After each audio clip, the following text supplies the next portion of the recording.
On the edge of a small American town, there stood a house. Old, quiet, and seemingly empty. The neighbors remembered it always being there, once bright with laughter and curtains swaying in the wind.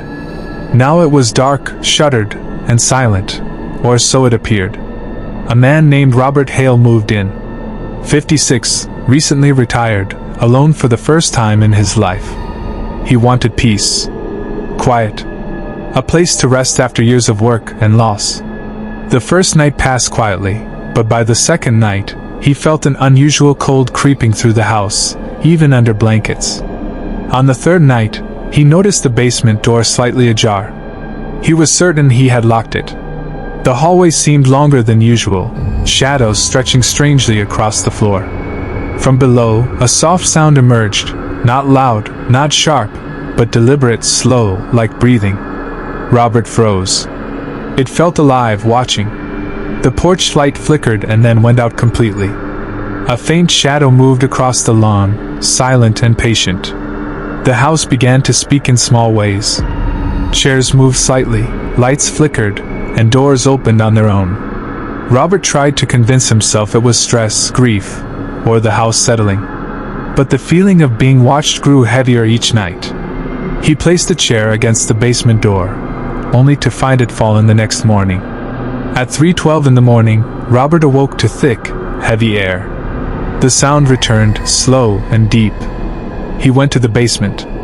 No one was there, yet the door handle moved as if someone, or something, was on the other side. A whisper followed, soft and calm. "Robert!" Footsteps climbed the stairs, one by one, stopping at the door. Slow scratches followed, deliberate and unnerving. Robert tried to run, but the door handle turned itself. He left the house for a night, yet at exactly 3:12 a.m., his phone rang. From his own home number. Only breathing. Then, a knock at his motel door. Neighbors told him stories. Many avoided the house entirely. Mrs. Lane, who had lived NEA for decades, whispered, "People don't stay there long, the house listens." Robert laughed nervously, but that night, the basement light turned on again. He went to the stairs. The darkness below felt heavier than ever. Something moved in the shadows, slow and patient, watching him. Desperate for answers, Robert bought a small voice recorder and placed it near the basement door.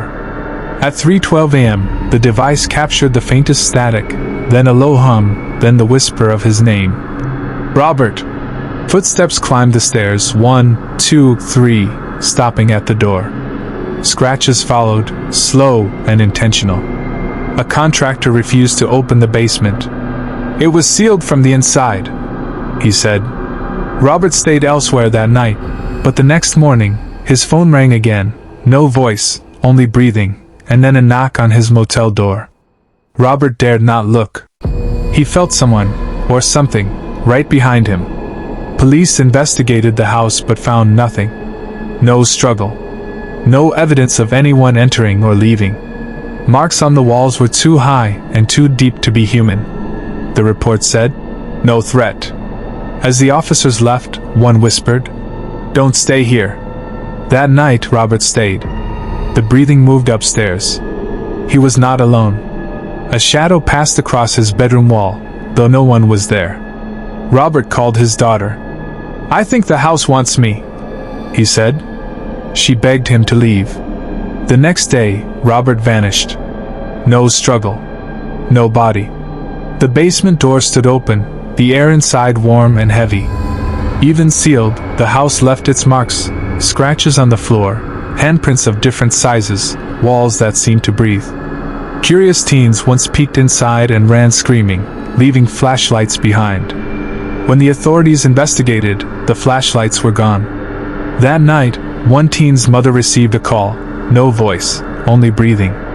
The pattern became clear. Every owner stayed less than 2 years. Disappearances always occurred at 3:12 in the morning. The land had a dark, untraceable history. Records vanished. Families refused to speak. Subtle signs persisted: porch scratches, fogged windows, cold air inside. One day, a mailman delivered a letter to the house. It was addressed to someone who had disappeared decades ago. Even abandoned, the house seemed alive. Shadows moved behind curtains.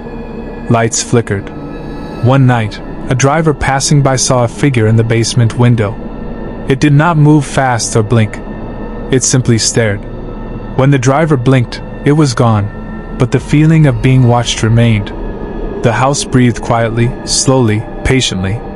Dogs refused to approach it. Cats hissed endlessly at the yard. The sound returned every night, slow, deep, and measured. It moved through the house, checking each corner. People nearby awoke suddenly, feeling a weight in the room, a coldness that could not be explained. Visitors sensed a presence even when the house appeared empty. The house still stands today.